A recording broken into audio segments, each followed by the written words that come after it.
Mark RSV. And he said to them, "Truly, I say to you, there are some standing here who will not taste death before they see that the kingdom of God has come with power." The Transfiguration. And after 6 days Jesus took with him Peter, and James, and John, and led them up a high mountain apart by themselves, and he was transfigured before them, and his garments became glistening, intensely white, as no fuller on earth could bleach them. And there appeared to them Elijah with Moses, and they were talking to Jesus. And Peter said to Jesus, "Master, it is well that we are here. Let us make 3 booths, one for you and one for Moses and one for Elijah." For he did not know what to say, for they were exceedingly afraid. And a cloud overshadowed them, and a voice came out of the cloud, "This is my beloved Son, listen to him." And suddenly looking around they no longer saw anyone with them, but Jesus only, the coming of Elijah. And as they were coming down the mountain, he charged them to tell no one what they had seen, until the Son of Man should have risen from the dead. So they kept the matter to themselves, questioning what the rising from the dead meant. And they asked him, "Why do the scribes say that first Elijah must come?" And he said to them, "Elijah does come first to restore all things. And how is it written of the Son of Man that he should suffer many things and be treated with contempt? But I tell you that Elijah has come, and they did to him whatever they pleased, as it is written of him." The healing of a boy with a spirit. And when they came to the disciples, they saw a great crowd about them, and scribes arguing with them. And immediately all the crowd, when they saw him, were greatly amazed, and ran up to him, and greeted him. And he asked them, "What are you discussing with them?" And one of the crowd answered him, "Teacher, I brought my son to you, for he has a dumb spirit, and wherever it seizes him, it dashes him down, and he foams and grinds his teeth, and becomes rigid. And I asked your disciples to cast it out, and they were not able." And he answered them, "O faithless generation, how long am I to be with you? How long am I to bear with you? Bring him to me." And they brought the boy to him. And when the spirit saw him, immediately it convulsed the boy, and he fell on the ground, and rolled about, foaming at the mouth. And Jesus asked his father, "How long has he had this?"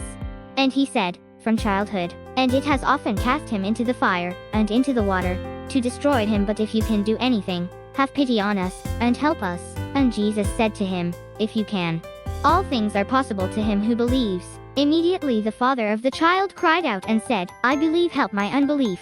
And when Jesus saw that a crowd came running together, he rebuked the unclean spirit, saying to it, "You dumb and deaf spirit, I command you, come out of him, and never enter him again." And after crying out and convulsing him terribly, it came out, and the boy was like a corpse, so that most of them said, "He is dead." But Jesus took him by the hand, and lifted him up, and he rose. And when he had entered the house, his disciples asked him privately, "Why could we not cast it out?" And he said to them, "This kind cannot be driven out by anything but prayer."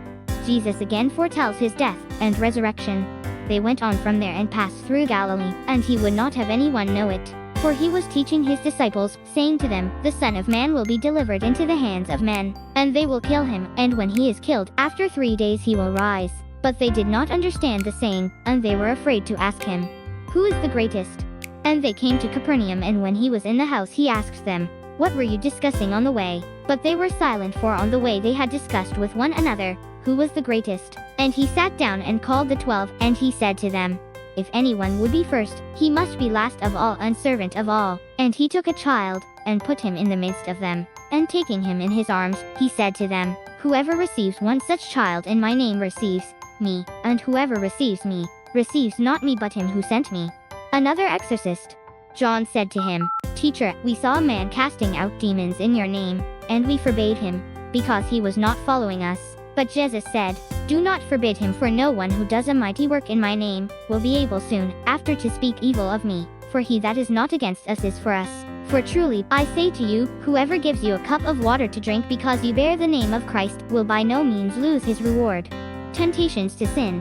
Whoever causes one of these little ones, who believe in me, to sin, it would be better for him if a great millstone were hung round his neck, and he were thrown into the sea. And if your hand causes you to sin, cut it off. It is better for you to enter life maimed than with 2 hands to go to hell, to the unquenchable fire. And if your foot causes you to sin, cut it off. It is better for you to enter life lame than with 2 feet to be thrown into hell. And if your eye causes you to sin, pluck it out. It is better for you to enter the kingdom of God with 1 eye than with 2 eyes, to be thrown into hell, where their worm does not die, and the fire is not quenched. For everyone will be salted with fire. Salt is good, but if the salt has lost its saltness, how will you season it? Have salt in yourselves, and be at peace with one another.